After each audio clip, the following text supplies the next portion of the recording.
Howdy, y'all. In today's poop tip, well, I guess Tuesday, but really on Wednesday, we have a lot of great topics. We'll talk about celery juice. What is the buzz around celery juice? Well, let me get my microphone in front of me. We will talk about the best diet and exercise plan for fatty liver disease. We'll talk about artificial sweeteners. Do they actually cause weight gain and what could be going on there as well? And we'll talk about foods that boost your mood. And we'll answer any live questions you have for me, your poop guru. Guys, let us talk about poop. Hey guys, my name is Dr. Samir Islam. My passion is to give you tips and tricks to help out with your gut health. I grew up in a small town called Odessa, Texas. You may have known that from the movie Friday Night Lights or even the TV show. I did my undergrad at the University of Texas at Austin, go Longhorns, and I did my GI fellowship training at the Mayo Clinic. So guys, let's talk about poop. So guys, thank you for joining me today. I'm sorry I couldn't make it yesterday. So if you're joining me for the first time, my name is Dr. Islam, and yes, I am your poop guru for you guys. My passion is to give you guys tips and tricks to help out with your gut health. If you haven't already, don't forget to subscribe to whatever social media you are watching this on right now, even if it's on the replay. And if you haven't already, don't forget to subscribe to a weekly newsletter. You can get great tips and tricks to help out with your gut. What I want to know from you guys, let me know if you're watching this live or on the replay, and also let me know where you are watching this from. JJ, it's great seeing you. Thank you for watching on today's live video. So I'm sorry I couldn't make it yesterday. Usually I do this on a Tuesday, every Tuesday around 8 o'clock Central Standard Time. I had an event going on, and so I had to move it to today. But we're going to answer your live questions and questions you guys asked me. I hope you guys are having a happy and healthy Wednesday. All right, first question, Dr. Islam. I've heard so much about celery juice. What do I need to know? What is the evidence? What are my thoughts on celery juice? Oh my goodness, the celery craze. Did you guys know that this month, April, is actually National Fresh Celery Month? They have a month just for celery. Can you believe that? Now, I've seen so many people go crazy over celery juice, how it's good for your health, how it's good for you, how it can change your life. It can make you lose weight. Well, my passion is to give you guys the truth on what you need to know based on evidence and what we know, not some fad, not some gimmick, not what somebody who has no credentials is talking about. So let's talk about celery juice. So, number one, celery juice is a very healthy food. It has about 5 grams of fiber for one celery stick. I am a big proponent of celery. It has a lot of water, it has fiber, it is good for you, and it's a really great low-calorie snack to give you an added benefit to your gut microbiome. That's number one. Number two is that the problem if you have celery juice is that you remove that pulp. That pulp is critical for gut health. Pulp has a lot of fiber, and as you guys know, fiber is the backbone for gut health. The more fiber you can have, especially naturally, that can go inside your gut, the better it's going to be for you. The more improvement you can have for your gut microbiome, and the better it's going to be for your good bacteria. When you juice, you get rid of that pulp. Now, the other important thing about the pulp is that the pulp actually acts as a mechanism to bring the phytochemicals and nutrients from celery into your colon. They act as a super highway going straight from your mouth, in your stomach, into your colon. If you remove that pulp, not only do you remove that fiber, you remove that super highway that is there, and that can make it a lot more difficult to get the good microbiome that you have. So, what is the medical evidence for cereal juice or for juicing? Here it is right here. You ready? Are you guys listening? That's it. There is no medical evidence that celery juice will improve anything for your health. There's no evidence it's going to make you lose weight. There's no evidence it's going to make you feel better. There's no evidence it's going to help out with what's going on inside your gut. There's nothing. There's literally nothing there. Now, you guys know me. If there is evidence that food can help out, I will tell you guys that. But there is nothing when it comes to celery juice. Okay, all right, Dr. Islam. So what's the big deal? Who cares? Well, the biggest downfall about celery juice and juicing is just the cost. Celery juice on average costs about $4 per packet. That can be a significant amount of money. It is not, if people want to, or if people can maybe afford to spend that money, that's perfectly fine. But you know what's even better? You know what's even cheaper? Water. Water will do the exact same thing, the exact same benefit that you can get with celery juice without the needed costs. And so there is no evidence that celery juice is good for you alone. There's evidence that if you juice your celery, you're removing that pulp. That can take out some of the benefits of the celery, and the celery juice can just cost money. And this may be just a waste of your money and your time. So this is the lowdown on what you need to know about juicing with celery. All right. Angela, good seeing you. RJ, it's great seeing you. Thank you for watching today. Gail, it's good seeing you as well. Melinda, it's good seeing you.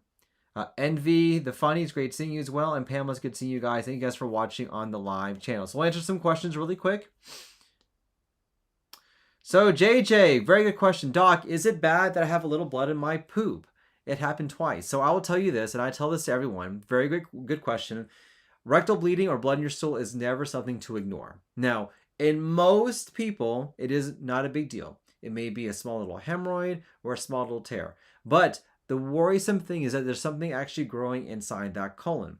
Whether it is a colon polyp, whether it is a colon ulcer, maybe it's a sign of Crohn's disease or colitis, or it could even be a sign of early onset cancer. So in my opinion, as a GI doctor, it is never okay to ignore bleeding. Never, never, never. In fact, I had a patient a couple of days ago who came to see me who had just a little bit of rectal bleeding, not a big deal.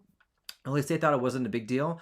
We went ahead and did a colonoscopy, and that patient actually ended up having a condition called ulcerative colitis, which is inflammation of the colon. And the only symptom was a little bit of bleeding. And we would not have seen that if we did not do a colonoscopy. And if we would have ignored that, there is a chance that colitis could have gotten worse and could have led to long-term complications down the road. So in summary, I would never, ever, ever ignore bleeding. Even if you think it's okay, even if you think it's normal, you just don't know. And the worst thing that you can do is to not follow up on an early symptom that we could potentially fix in the future for you. Great question.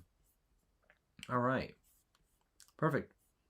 All right. So question number 2. I got this question from my email list. If you haven't subscribed yet, you need to. Hey, Dr. Islam, what is the best diet and exercise for fatty liver disease? All right. So fatty liver disease now is the most common reason for liver failure, or what's called cirrhosis. There are 2 main reasons why you get fat in the liver. One is just drinking a lot of alcohol, but 2, fat around that belly. That belly gets big, that liver will get big as well. And over time, that fat will go into the liver and cause scarring to occur. Now, we don't have any magical pills to help cure or treat fatty liver disease. We do diet and lifestyle. And let me tell you, it freaking works. I have had plenty of patients who we've changed their diet, changed their lifestyle. Their liver went from super inflamed to completely normal. And that's the beautiful thing about your liver, is that it can regenerate again and again and again. Here's what you need to do. Number 1, you need to be on a high vegetarian diet. There's so much evidence that a high vegetarian diet, or a diet that has a Mediterranean base to it, is effective for reversing fat in the liver. You need to do that. Number 2, you have to minimize or decrease meats in your body. Meats have a lot of fat. They have a lot of ingredients in them that are pro-inflammatory that will increase the amount of inflammation in your liver. You need to get rid of that, because by the time you have liver damage, you may be heading down a road that's bad. Number 3, black coffee. Yes, black coffee, either decaffeinated or caffeinated, has been shown in multiple clinical trials to decrease inflammation in the liver. Now, I stress black coffee because it's not coffee with a whole bunch of cream and sugar. I know how people are. They have this much cream, they have this much sugar, and a little bit of coffee. No, no, no, no, no. It is black coffee. Decaf or caffeinated has been shown to decrease inflammation. If you do these simple things, do these 3 things, your liver will go down. An added bonus, if you want to minimize potato, protein, pasta, enchiladas, tortillas. These things will help out with inflammation, but I know it's hard to do, especially here in Texas, to do that. But if you do these 3 simple things, increase the amount of vegetables as much as you can, minimize the amount of meat as much as you can, drink black coffee, this will help out diet-wise. The other thing you need to do is exercise. Even something as simple as going for a walk every single day will provide it will decrease the amount of inflammation, improve your liver, and get you feeling better as well. If you do this, I can almost guarantee you your liver will go back to normal. Great question that I got. All right. Perfect. All right. Question number 3. Hey, Dr. Islam, how many times a day do I need to eat to lose weight? So you may have seen, maybe you've read somewhere that if you eat 5 or 6 times per day, that is better for you to lose weight than maybe 3 large meals. Or you may have heard the exact opposite. If you eat 3 large meals, that may be better for you to lose weight than having just 5 or 6 small meals per day. So what do you guys think is the best way to lose weight? Is it more frequent meals that are less amount, or 3 just very large meals? Well, when you look at the evidence, it makes no difference. What it comes down to is calories in and calories out. So, for example, if I have 3 large, maybe 1,000 calorie meals, well, guess what? I'm going to gain weight. If you have 5 small meals that are up to 3,000 calories, you're still going to gain weight. And so it really doesn't make a difference. Do what's best for your lifestyle. What it comes down to is you have to minimize the amount of calories coming in and increase the amount of calories going out. Whether that's doing things like intermittent fasting, which I completely recommend, whether it's including diet and exercise as well. And the best way to lose weight with exercise is resistance training, lifting heavy weights. You need to do that. It's one of my cornerstones for health. It's one of the things that I recommend to all my patients, because if you can lift heavy, eat well, there literally is no other reason why. Good question. I actually have a video on this. Hey, Dr. Islam, why does my stomach rumble and make loud noises when I'm not hungry and I haven't eaten recently? So I actually have a video on this. We'll talk about this. So this is called boroborygmy. Oh, it's a fancy medical term here. Boroborygmy. And what this basically is, this is the process of your stomach moving things that are out. It's peristalsis. So your GI tract, whenever you're not eating, that's the time when things move on through, where things move from your stomach to your small intestine to your colon. And that sound that you hear, that rumbling and jumbling in your stomach, is that process of things going through and passing through from your mouth to your bottom. And this is what that sound is. It's a very common thing that people have. Sometimes it's a normal process, not a big deal. It doesn't mean that your stomach is acting up or anything is wrong. Some people sometimes maybe eating something a little bit during that time can lessen that sound. If you have a lot of gas or air in your belly, it's going to make it sound louder. So helping out with gas will help improve that as well. But it's a very common and normal thing to have, not a big deal. Great question, Pamela. All right, perfect. All right. So question number 4. Hey, Dr. Islam, what are some foods that I recommend to help increase your mood? Now, we know that food plays a role when it comes to what is going on both in our gut health and also what's going outside of our gut as well, in terms of how we feel, how things are looking in terms of our optimism, our mood, things like that. And so there are certain foods that we think can help out with that and can hopefully improve or at least make you feel better. Now, these include things like zinc. So zinc is a very effective food that can really help out when it comes to mood and how people feel as well. So foods that are high in zinc include things like oysters, kale, broccolis, legumes, nuts. These are some of my favorite foods that I recommend to help improve your mood, but also make you feel better and also improve your gut microbiome as well. Number 2 is magnesium. Magnesium including things like fish, avocado, dark leafy vegetables. These are very effective to improve your mood, but also magnesium is a very natural way to get you going as well. It helps to relax the colon, relax your gut, and help you to relax as well. This is the main ingredient in that substance called Calm, which a lot of people have. Calm has magnesium to help you relax, but not only that, it allows you to move your stools a lot better.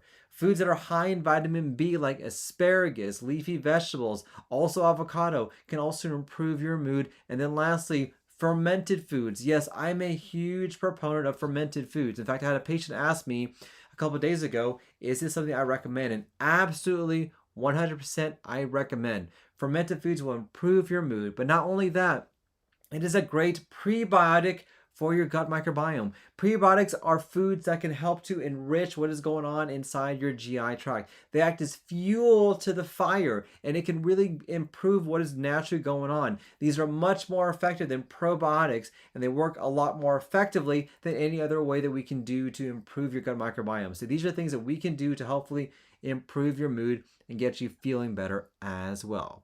All right. Perfect. Nick, it's great seeing you. Thank you for watching. Mr. M or MM, it's good seeing you guys. Thank you for watching on the live stream as well. All right. Last question that I got. Hey, Dr. Islam, what is the deal with artificial sweeteners? Does it actually make you lose weight? Are they dangerous for you? All right.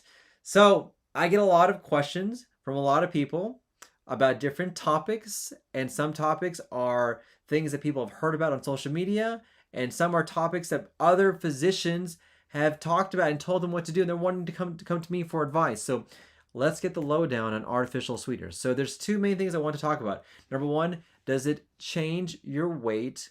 And number two, is it good for your gut microbiome? So for the weight issue, there is no clinical evidence that artificial sweeteners will actually cause you to gain more weight. Now, there's a theory out there that if you have artificial sweeteners, your body actually craves the actual sugar that you would get, and so you're actually going to eat more. We have no clinical evidence that's the case. Now, we have plenty of anecdotal evidence. I've had people tell me that they feel that way. I've had other people tell me they don't feel that way. We just don't have any good clinical evidence for that. So artificial sweeteners, there's no evidence that this is going to actually increase your weight. Now, there is evidence for your gut microbiome.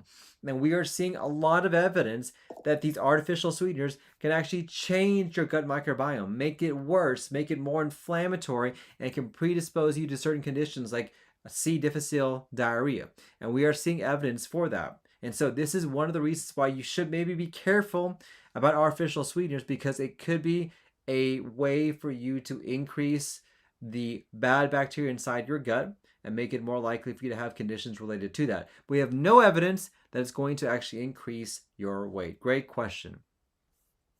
Perfect. All right. So I'm going to answer this question live.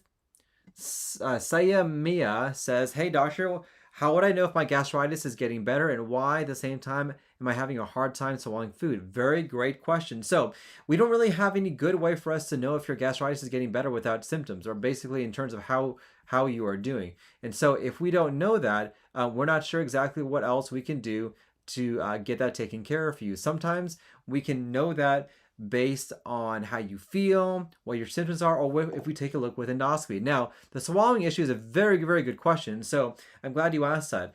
When things are getting stuck here, this is never a normal finding to have. This is never normal. And the most common reason is a narrowing or a stricture inside that esophagus. The most concerning thing is something bad growing in that esophagus. And so the best way for us to know it and fix it is to do what's called an upper endoscopy, or an EGD. When I go down there, I can see what's going on.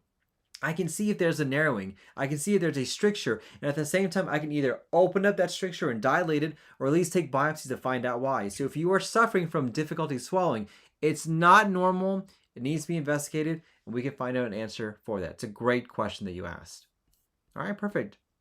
All right, guys, I want to thank you for watching today. I think we're running out of time. So if you want to be featured on my next Poop Tip Tuesday, which will be next Tuesday, subscribe to a weekly newsletter, send me a DM, send me a message, and let me know what I can do to help out. And if you're watching this on the replay, let me know where you're watching this, and if you are watching the replay. I want to thank you for watching. Hope you guys have a happy and healthy Wednesday. Take care, everyone. And guys, let's talk about poop. Thanks, everybody.